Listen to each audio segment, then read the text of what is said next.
మిత్రులందరికీ శుభోదయం. నేను మీ హరి. మరి సోషల్ నుంచి ఛాలెంజింగ్ బిట్స్ సిరీస్ అయితే జరుగుతుందండి. ఇది 3వ వీడియో. ఈ ఛాలెంజింగ్ సిరీస్ లో ప్రత్యేకత ఏంటంటే అన్ని కూడా మ్యాచ్ ద ఫాలోయింగ్, క్రింది వాటిలో సరికానిది ఏది, క్రింది వాటిలో సరైనది ఏది, ఆప్షన్స్ అన్ని కన్ఫ్యూజ్ చేసే విధంగా ఉండే బిట్స్ నే ఇస్తున్నానండి ఈ ఛాలెంజింగ్ సిరీస్. మరి మొదటి 2 వీడియోలు చూడకపోతే డిస్క్రిప్షన్ లో వాటి యొక్క లింకులు ఉంటాయండి, అక్కడ చూడొచ్చు. లేకపోతే ఈ వీడియో చివరి కూడా డిస్ప్లే అవుతాయి మీకు, అక్కడ నుంచి కూడా మీరు వీడియోలోకి వెళ్ళొచ్చు. లేట్ లేకుండా టాపిక్లకు వెళ్ళిపోదాం. మొదలుపెట్టి చూద్దామండి. మహావిస్ఫోటన సిద్ధాంతంపై సరైనది. మహావిస్ఫోటన సిద్ధాంతంపై సరైనది క్రింది వాటిలో సరైనది ఏది? జార్జెస్ లెమేటర్ ప్రతిపాదించారు. విశ్వం 13.7 బిలియన్ ఏళ్ల క్రితం ఆవిర్భవించింది. విశ్వం సెకనుకు 3 లక్షల కిలోమీటర్ల వేగంతో కుచించుకుపోతుంది. ఇందులో సరైనది ఏది? సమాధానం ఆప్షన్ ఏ 1 మరియు 2 అండి. మహావిస్ఫోటన సిద్ధాంతాన్ని ప్రతిపాదించింది జార్జెస్ లెమేటర్. విశ్వం 13.7 మిలియన్ల ఏళ్ల క్రితం ఆవిర్భవించింది. 2 కూడా సరైనదే. విశ్వం సెకనుకు 3 లక్షల కిలోమీటర్ల వేగంతో విస్తరిస్తుందండి, కుచించుకుపోలేదు, విస్తరిస్తుంది. అష్టదిగ్గజాలు రచనలు జతపరచండి. అల్లసాని పెద్దన, నంది తిమ్మన, ధోర్జటి, రామకృష్ణ, తెనాలి రామకృష్ణ. అష్టదిగ్గజాలు రచనలు జతపరచడం అనమాట. సమాధానం ఆప్షన్ ఏ. అల్లసాని పెద్దన మనుచరిత్రని రచించడం జరిగిందండి. అల్లసాని పెద్దన మనుచరిత్ర. నంది తిమ్మన పారిజాత పహరణం. నంది తిమ్మన పారిజాత పహరణం. ధోర్జటి శ్రీకాళహస్తీశ్వర మహాత్యం. రామకృష్ణుడు పాండురంగ మహత్యం అండి.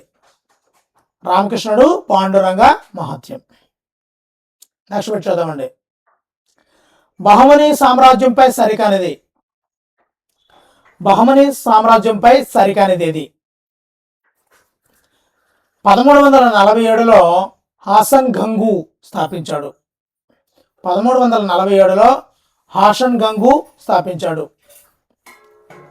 రాజధానిని గుల్బర్గా నుండి బేదర్కు మార్చినది అహ్మద్ షా.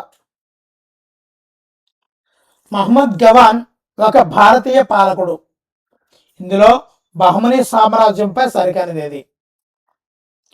సమాధానం సి 3 మాత్రమే సరికాదండి. మహమ్మద్ గవాన్ ఒక భారతీయ పాలకుడు, ఇది సరికానిది. అయితే బహమనీ సామ్రాజ్యంపై సరైన చూసేద్దాం. ఈ బహమనీ సామ్రాజ్యాన్ని హసన్ గంగు 1347లో స్థాపించాడు.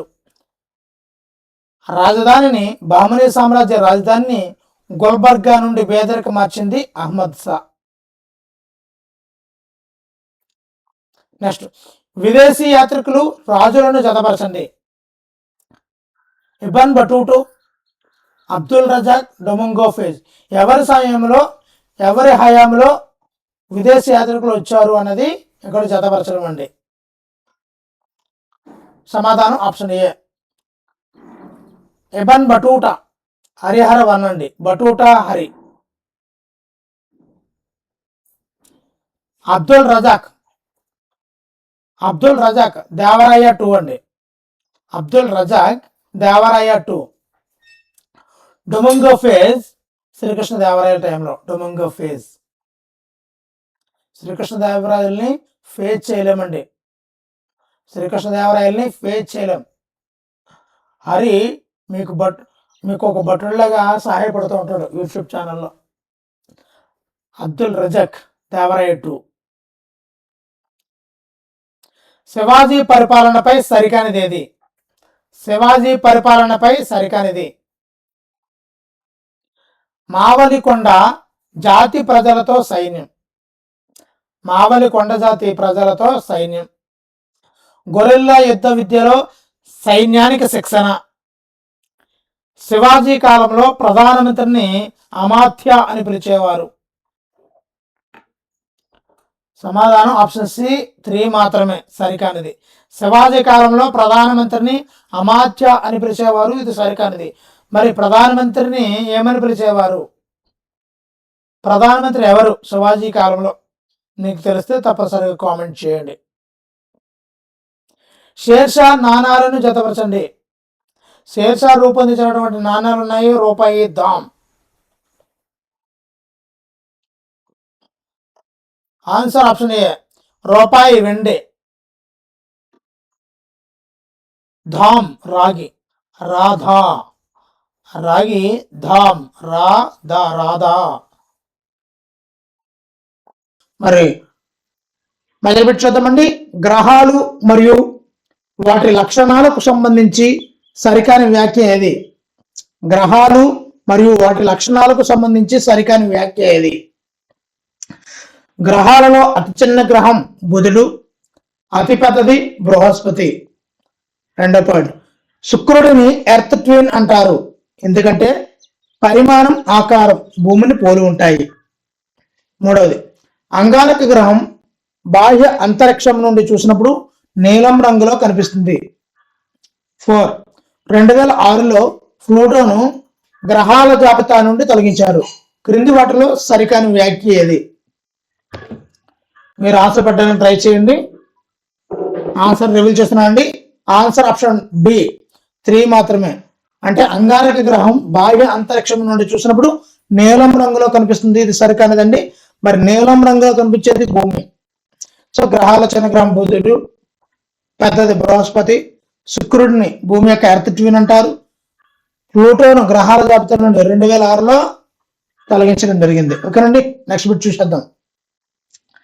మంగళయాన్ మరియు ఇస్రో గురించి సరికానిది ఏది? మంగళయాన్ మరియు ఇస్రో గురించి సరికానిది. మంగళయాన్ అంటే మామ్ను బృహస్పతి గ్రహ వాతావరణాన్ని అన్వేషించడానికి ప్రయోగించారు. ఇస్రో 1969లో స్థాపించబడింది. మంగళయాన్ ఉపగ్రహం 2014లో అంగారక గ్రహ కక్షకు చేరుకుంది.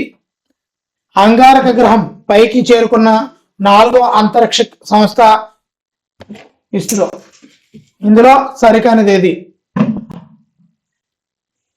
సమాధానం చూద్దామండి. సమాధానం 1 మాత్రమే. మంగళయాన్ అంటే మామ్ను బృహస్పతి గ్రహ వాతావరణాన్ని అన్వేషించడానికి ప్రయోగించారు. ఇది సరికానిదండి. ఈ మంగళయాన్ ను అంగారక గ్రహ వాతావరణాన్ని అన్వేషించడానికి ప్రయోగించారండి. ఇది ఒకటే సరికాంది, మిగతాది కూడా సరైనవి. అన్ని చూసేద్దాం. ఇస్రో 1969లో స్థాపించబడింది. ఇస్రో ఫుల్ ఫామ్ తెలిస్తే తప్పనిసరిగా కామెంట్ చేయండి. ఇస్రో. మంగళయాన్ ఉపగ్రహం 2014లో అంగారక కక్షకు చేరుకుంది. అంగారక గ్రహం పైకి చేరుకున్న నాలుగవ అంతరిక్ష సంస్థగా ఇస్రో చరిత్రకెక్కింది. మిగతా అన్ని సరైనవి కాబట్టి అవన్నీ కూడా చూసుకుంటే మీకు టాపిక్ మొత్తం కవర్ అయిపోతుంది అనమాట. అందు గురించి అని ఈ విధమైన బిట్ ఫార్మేషన్ ఇస్తున్నాను. భూమి సూర్యుడు మధ్య కొలతల గురించి సరికానిది.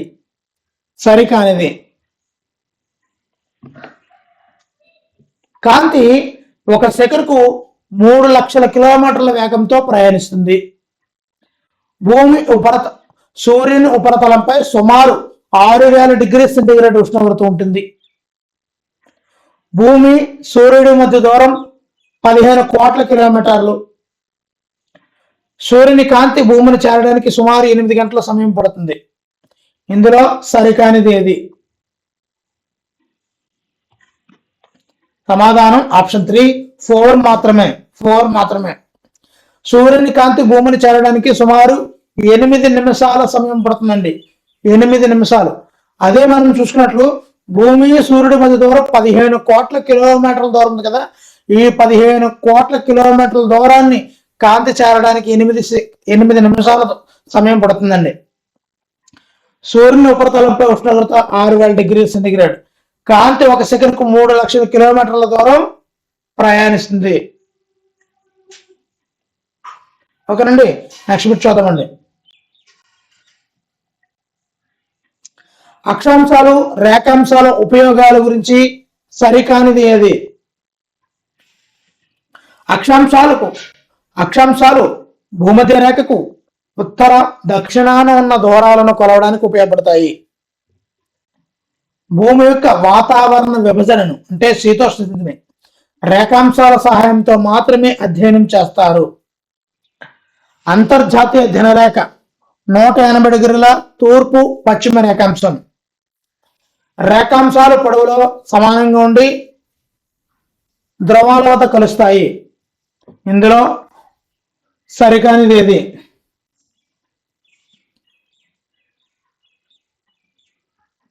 ఆన్సర్ చేస్తున్నాను. ఆన్సర్ టూ మాత్రమే. భూమి యొక్క వాతావరణ విభజనను రేఖాంశాల సహాయంతో మాత్రమే అధ్యయనం చేస్తారు అనేది సరికానిదండి. శీతోష్ణ స్థితిని ముఖ్యంగా అక్షాంశాల సహాయంతో అధ్యయనం చేస్తారండి. వాతావరణ విభజనని ఎక్కువ అక్షాంశాల సహాయంతోనే అధ్యయనం చేస్తారు. ఇక్కడ రేఖాంశాల సహాయంతో కాదు. మిగతా చూద్దామండి. అక్షాంశాలు భూమధ్య రేఖకు ఉత్తర దక్షిణం ఉన్న దూరాలను కొలవడానికి ఉపయోగపడతాయి. సరైందే. అంతర్జాతీయ దినరేఖ అంటే 180 డిగ్రీల తూర్పు పశ్చిమ రేఖాంశం. ఇది కూడా సరైనదే. రేఖాంశాలు పొడవులో సమానంగా ఉంటాయి, ధ్రువాల వద్ద కలుస్తాయి. ఇది కూడా సరైనదేనండి.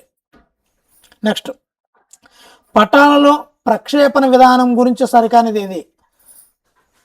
ఈ ప్రక్షేపణ విధానం ఒకటి చూద్దామండి. సరికానిది.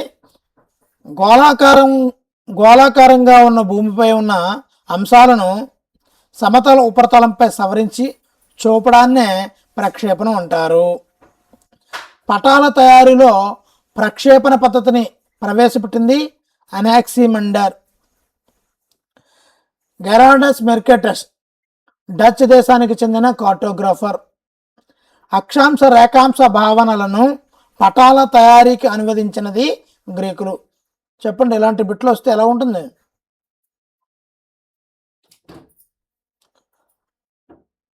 ఆన్సర్ ఫిల్ చేస్తున్నానండి. ఆన్సర్ 2 బి మాత్రమే. ఇక్కడ పటాల తయారీలో ప్రక్షేపణ పద్ధతిని ప్రవేశపెట్టింది అనేది అనాక్సిమండర్ సరికాదండి. అనాక్సిమండర్ కాదు. మరి ఈ ప్రక్షేపణ పద్ధతిని ప్రవేశపెట్టింది గెరార్డస్ మెర్కేటర్ అండి. గెరార్డస్ మెర్కేటర్. ఇది ఒకటే సరికాంది, మిగతా చూసేద్దాం. గోళాకారంగా ఉన్న భూమిపై ఉన్న అంశాలను సమతల ఉపరితలంపై సవరించి చూపడాన్ని ప్రక్షేపణం అంటారు. సరైందే. గెరార్డస్ మెర్కేటర్ డచ్ దేశానికి చెందినటువంటి కార్టోగ్రాఫర్. ప్రక్షేపణ పద్ధతిని ప్రవేశపెట్టింది గెరార్డస్ మెర్కేటర్. అక్షాంశ రేఖాంశ భావనలను పటాల తయారీకి అనువదించినది గ్రీకులు. ఇది కూడా సరైనదే. నెక్స్ట్, ఖగోళ వస్తువులు నిర్వచనాల గురించి సరికానిది. సొంతంగా వేడి కాంతి లేని ఖగోళ వస్తువులను ఉపగ్రహాలు లేదా గ్రహాలు అంటారు. గెలాక్సీ అనేది కోట్ల నక్షత్రాలతో కూడిన పెద్ద సమూహం. ఉల్కలు అనేవి అంగారక బృహస్పతి కక్ష మధ్య మాత్రమే ఉండే పెద్ద రాతి వస్తువులు. సూర్యుని చుట్టూ తిరిగే చిన్న రాళ్లను ఉల్కలు అంటారు. ఇవి భూమి వాతావరణంలోకి ప్రవేశించి కాలిపోతాయి. సరికానిదండి. ఆన్సర్ ఆప్షన్ 2 3 మాత్రమే. ఉల్కలు అనేవి అంగారక బృహస్పతి కక్షల మధ్యలో మాత్రమే ఉండే పెద్ద రాతి వస్తువులు. అంటే ఇంకా మనం బాగా గమనించవచ్చు, అంగారక బృహస్పతి కక్షల మధ్య మాత్రమే ఉండే పెద్ద రాతి వస్తువులు. ఇది సరిపోయింది. కానీ ఉల్కలు అనేది అన్నాడు కదా, అది సరికానిదండి. ఉల్కలు అంటే అది ఉల్కలు కావండి, గ్రహ శకలాలు అనేవి అంగారక బృహస్పతి కక్షల మధ్య మాత్రమే ఉండే పెద్ద రాతి వస్తువులు. సో మిగతావన్నీ కూడా సరైనవేనండి. నెక్స్ట్, విపత్తులు వాటి ప్రభావాల గురించి సరికానిది. ఉపరితల నీరు లేదా భూగర్భ జలాల దీర్ఘకాలిక కొరతను కరువు అంటారు. విపత్తు అనేది కేవలం ఆర్థిక నష్టాన్ని మాత్రమే కలిగజేస్తుంది, పర్యావరణ నష్టం కలుగజేయదు. వరద అనేది సాధారణంగా పొడిగా ఉన్న భూమిని ముంచేసే అధిక నీటి ప్రవాహం. విపత్తు నియంత్రణ కోసం 10వ పంచవర్ష ప్రణాళిక ప్రత్యేక మార్గదర్శకాలు సూచించింది. ఇందులో సరికానిది కావాలి. సమాధానం ఆప్షన్ 2 మాత్రమే. విపత్తు అనేది కేవలం ఆర్థిక నష్టాన్ని మాత్రమే కలుగజేయదండి, పర్యావరణ నష్టాన్ని కూడా కలుగజేస్తుంది. మిగతావన్నీ కూడా సరిపోతున్నాయండి. పటాల కొలత గురించి సరికానిది. 1. పటంలో వాస్తవ దూరానికి చూపబడిన దూరానికి గల నిష్పత్తినే స్కేలు అంటారు. నైష్పత్తిక స్కేలులో అంగుళాలు, కిలోమీటర్లు వంటి ప్రామాణిక కొలత మారినా నిష్పత్తి మారుతుంది. గ్రాఫ్ రూపంలోని స్కేలు పటం పరిమాణం పెంచినా తగ్గించినా దానికి అనుగుణంగా మారుతుంది. 4. వాక్య రూప స్కేలు సులువుగా అర్థం చేసుకునేలా వాక్య రూపంలో ఉంటుంది. సమాధానం ఆప్షన్ 2 బి మాత్రమే. నైష్పత్తిక స్కేలులో అంగుళాలు, కిలోమీటర్ల వంటి ప్రామాణిక కొలత మారినా నిష్పత్తి మారుతుంది. ఇది సరికానిదండి.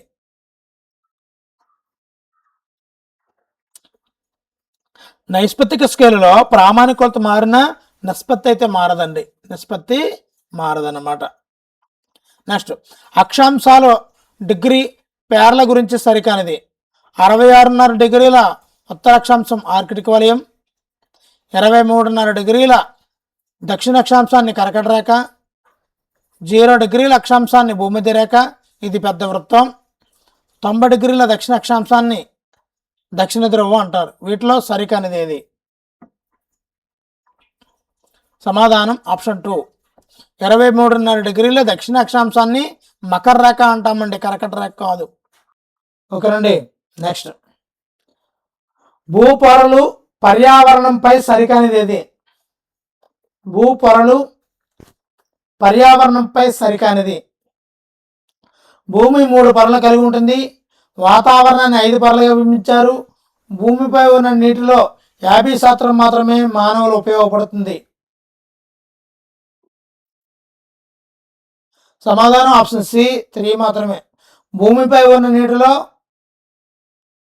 50% మాత్రమే మానవులకు ఉపయోగపడుతుంది అనేది సరికాంది. 1% అండి, 1%. భూమి లోపల 3 పొరలు ఉన్నాయి, వాతావరణంలో 5 పొరలు ఉన్నాయి. సరైనవే. శివాజీ అష్టప్రధానులను జతపరచండి. వాక్యానవీస్, సుమంత్, న్యాయాధీశ్. వీళ్ళని వాళ్ళ యొక్క మంత్రివర్గంతో మ్యాచింగ్ అయితే చేయాలి. సమాధానం ఆప్షన్ ఏ. వాక్యానవీస్ అంతరంగిక మంత్రి. వాక్యానవీస్ అంతరంగిక మంత్రి. సుమంత్ విదేశీ వ్యవహారాల మంత్రి. ఈ విదేశీ వ్యవహారాల మంత్రిని ఏమని పిలుస్తారు అంటే సుమంత్ అని పిలుస్తారు. న్యాయాధీశ్ అంటే ప్రధాన న్యాయమూర్తిని న్యాయాధీశ్ అని కూడా పిలుస్తూ ఉంటారు అన్నమాట. రేఖాంశాలు అక్షాంశాలపై సరైనవేవి? మధ్య భాగంలో అడ్డంగా పోయే ఊహారేఖ భూమధ్య రేఖ. అక్షాంశాలు సమాంతరంగా ఉంటూ ఎప్పటికీ కలవవు. రేఖాంశాలు పొడవులో సమానంగా ఉండవు. సరైనవేవి? సమాధానం ఆప్షన్ ఏ 1, 2 అండి. మధ్య భాగంలో అడ్డంగా పోయే ఊహారేఖ భూమధ్య రేఖ, అక్షాంశాలు సమాంతరంగా ఉంటూ ఎప్పటికే కలవు, అవన్నీ సరైనవే. కానీ రేఖాంశాలు ఉత్తర దక్షిణ ధ్రువాలను కలుపుతూ ఉత్తర దక్షిణ ధ్రువాలకు టచ్ అవుతూ ఉత్తర దక్షిణ ధ్రువాల వద్ద ఒకదానితో ఒకటి కలుస్తుంటాయి అన్నమాట. అలాగే సమానంగా కూడా ఉంటాయి. పటాలు ఉపయోగాలను జతపరచండి. భౌతిక పటాలు, విషయ నిర్దేశిత పటాలు, చారిత్రక పటాలు. సమాధానం ఆప్షన్ ఏ. భౌతిక పటాలు అనేవి ఎత్తు పల్లాలను తెలియజేస్తాయి. విషయ నిర్దేశక పటాలు అనేవి జనాభా, అడవులను తెలియజేస్తాయి. చారిత్రక పటాలు అనేవి రాజ్య విస్తృతిని తెలియజేస్తుంటాయి. ఎకో టూరిజంకు సంబంధించి సరైన వాక్యం ఏది? 1. ఇది కేవలం పరిశ్రమల అభివృద్ధికి సంబంధించినది. 2. ఏపీ ప్రభుత్వం గిరిజనులతో భాగస్వామ్యం చేస్తూ ప్రోత్సహిస్తుంది. అడవులను నరికి వ్యవసాయం చేయడం. సరైన వాక్యం ఏది? ఆన్సర్ బి 2 మాత్రమే సరైందండి. ఏపీ ప్రభుత్వం గిరిజనులతో భాగస్వామ్యం చేస్తూ ఈ ఎకో టూరిజంని ప్రోత్సహిస్తుంది. కాకతీయ సామంతులు ప్రాంతాలను జతపరచండి. ప్రళయ నాయకుడు, ముసునూరి కాయప్ప నాయకుడు, ప్రళయ వేమారెడ్డి. వారి వారి యొక్క ప్రాంతాలను మనం మ్యాచింగ్ అయితే చేయాలండి. సమాధానం ఆప్షన్ ఏ. ప్రళయ నాయకుడు రేకపల్లె. రేకపల్లె ప్రళయ నాయకుడు. ముసునూరు కాపయ్య నాయకుడు. ముసునూరు కాపయ్య నాయకుడు తుగ్లక్ పాలకులను పారద్రోలడం. ప్రళయ వేమారెడ్డి అద్దంకి. జైన బౌద్ధ మతాలపై సరికాని వాక్యం ఏది? జైన బౌద్ధ మతాలపై సరికాని వాక్యం ఏది? జైన మతంలో 24వ తీర్థంకరుడు వర్ధమాన మహావీరుడు.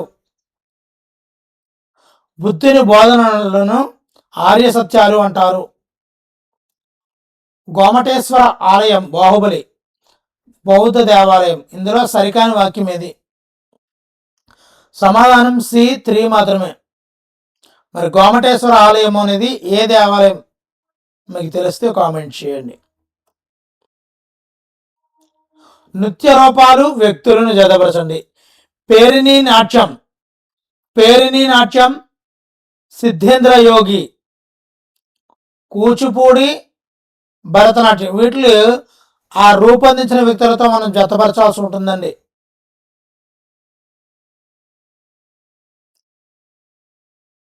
సమాధానం ఆప్షన్ ఏ.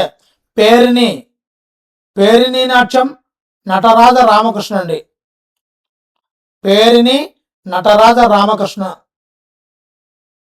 కూచిపూడి. కూచిపూడి నాట్యాన్ని రూపొందించింది సిద్ధేంద్ర యోగి. భరతనాట్యాన్ని భరతముని. Next bit. శ్రీకృష్ణ దేవరాయలపై సరైన వ్యాఖ్యను గుర్తించండి. ఆయన బిరుదు ఆంధ్రభోజుడు. స్వయంగా సంస్కృతంలో ఆముక్తమాల్యద రచించాడు. హజారా రామస్వామి, విఠలాస్వామి ఆలయాలను నిర్మించాడు. సరైన వ్యాఖ్యను గుర్తించండి. ఆన్సర్ ఆప్షన్ 3 సరైన వ్యాఖ్య. ఆయన బిరుదు ఆంధ్రభోజుడు. హజారా రామస్వామి, విఠలాస్వామి ఆలయాలను నిర్మించాడు. స్వయంగా సంస్కృతంలో అముక్తమాల్యద రచించాడు అన్నాడు కదా, ఇది సరికాంది అంటున్నాను. ఎందుకు సరికాదో, సంస్కృతంలో అముక్తమాల్యదను రచించాడని చెప్పాను కదా, ఎందుకు సరికాదో తెలిస్తే తప్పనిసరిగా కామెంట్ చేయండి. కాకతీయ సాహిత్యము రచయితలను జతపరచండి. శివతత్వసారం, బసవపురాణం, ప్రతాప రుద్రేయం, క్రీడాభిరామం. కాకతీయ సాహిత్యం రచయితలు అనమాట. చాలా టఫ్ ఉంటుంది బిట్టు మాత్రం. సమాధానం option A. Shivatatvasaram Mallikarjuna Panditaradhyudu. Basavapuranam Palkuriki Somanathudu. Prataparudreeyam Vidyanathudu. Prataparudreeyam Vidyanathudu. Kreedabhiramam Vallabharayudu. Next చూద్దామండి. భూపటలము వాతావరణంపై సరికానిది. భూమిని జలయుత గ్రహం అంటారు. వాతావరణం సూర్యుని నుండి రక్షిస్తుంది. భూమి ఉపరితలంపై 99% నీరు మానవ వినియోగానికి ఉపయోగపడుతుంది. సరికానిది. సమాధానం సి 3 మాత్రమే. భూమి ఉపరితలంపై 1% నీరు మాత్రమే మానవ వినియోగానికి ఉపయోగపడుతుందండి. మొఘల్ దర్బారు ప్రముఖులను జతపరచండి. అబుల్ ఫజిల్, దారాషుకో, తులసీదాస్. సమాధానం ఏ. అబుల్ ఫజిల్ ఐనీ అక్బర్. అబుల్ ఫజిల్ ఐనీ అక్బర్ను రచించడం జరిగింది. దారాషుకో భగవద్గీతను పర్షియన్లోకి అనువాదం చేశారు. దారాషుకో భగవద్గీతను పర్షియన్లోకి అనువాదం చేసుకున్నారండి. తులసీదాస్ హిందీలో రామాయణాన్ని రచించడం జరిగింది. అశోకుడి శాసనాలకు సంబంధించి సరైనది ఏది? కళింగ యుద్ధం గురించి 13వ శిలాశాసనంలో పేర్కొన్నాడు. ప్రాకృత భాషలో బ్రాహ్మీ లిపిలో ఉన్నాయి. జాతీయ చిహ్నమైనటువంటి 4 సింహాలు సాంచి స్తూపం నుండి గ్రహించారు. సమాధానం ఆప్షన్ ఏ 1, 2 సరైనవి. కళింగ యుద్ధం గురించి 13వ శిలాశాసనంలో పేర్కొన్నారు. సరైందే. అశోకుడి శాసనాల్లో ప్రాకృత భాషలో బ్రహ్మీ లిపిలో ఉన్నాయి. ఇది కూడా సరైందే. మరి జాతీయ చిహ్నమైనటువంటి 4 సింహాలను సాంచి స్తూపం నుంచి కాదు, మరి ఎక్కడి నుంచి గ్రహించారో తెలిస్తే తప్పనిసరిగా కామెంట్ చేయండి. శాతవాహనులు ఇక్ష్వాకులని జతపరచండి. ఇక్కడ త్రిసముద్రాధీశ్వర, అమరావతి, విజయపురి వీటితో జతపరచాలి.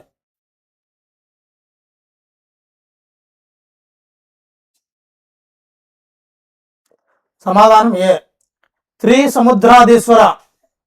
మరి గౌతమిపుత్ర శాతకర్ణి బాలకృష్ణుడు అన్నాడు కదండి. బాలకృష్ణ మూడు సముద్రాల మీద డ్యాన్స్లే అతనమాట. అమరావతి ధాన్య కటకం శాతవాహనుల యొక్క ప్రసిద్ధ బౌద్ధ కేంద్రం అమరావతి లేదా ధాన్య కటకం అంటారు. శాతవాహనుల ధాన్య కటకం. ఇక్ష్వాకుల రాజధాని విజయపురి. ఇక్ష్వాకుల రాజధాని విజయపురి.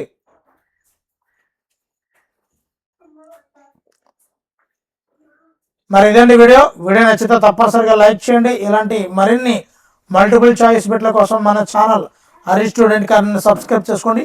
ఇప్పుడే వీడియో లైక్ చేయండి. పక్కన ఉన్న హైప్ బటన్ని ప్రెస్ చేయడం మర్చిపోద్దు. Thank you for watching. మీ హరి సైనింగ్ అవుట్.